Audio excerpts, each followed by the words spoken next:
last 8. Now, Saints owner Tom Benson is so concerned about empty seats in the Superdome, he feels a coaching change has to be made regardless of how his team performs down the stretch. Now, Terry, you had a chance to speak with Jim Mora about it. How's he handling the situation there? JB, I'm from Shreveport, Louisiana. I make no bones about it. Have been, always will be, a huge Saints fan. And one of the real great things about this business that we're in, we get to meet a lot of wonderful people. I think I'm a good judge of character. Meeting Jim Mora and getting to sit down with him was one of the hardest things I've ever done, and as you'll see in this interview, not one of the happiest.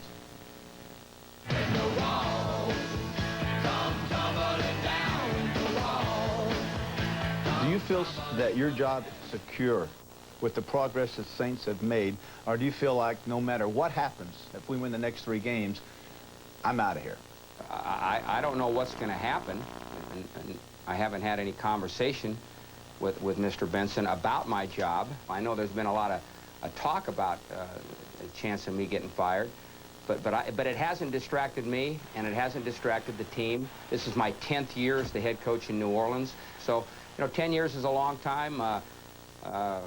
I don't know what's going to happen. I want to keep coaching. I know that. I'd like to coach here. I can't imagine what it must feel like, because you are the winningest coach in history of this franchise. Which isn't saying a heck of a lot. No, well, this franchise. Because it's franchise. Yeah. But anyway, I don't. No, but it is saying a lot. Yeah. But I can't imagine what it must be like to sit in your shoes and know that my boss has been down courting my partner, Jimmy Johnson. Do you confront him and ask him, hey, have you been out recruiting behind my back? I have not talked to Tom Benson about that. I am assuming that he did not talk to Jimmy Johnson. We've never discussed it, though. He hasn't come around here and said anything to you? He hasn't said... Oh, we've talked, but nothing... But he never brought up the job? No. You guys, he's never said, Jim, he's never given you an ultimatum? You got it. No. Like Mr. Ford did to Wayne Fonts? No. No ultimatum? No, no ultimatum. None whatsoever. Nothing? Nothing. Now let me ask you this. Do you think things would be different if Jim Finks hadn't passed away, was still here? Well, I can't say enough good things about Jim Finks. So yeah, things would have been different. Now that I'm not saying that we would have won more games had Jim have been here, but you just don't lose a guy like Jim Finks and carry on as you did before. That's impossible. Great leader of this organization. I mean, he was the guy. I miss him a great deal.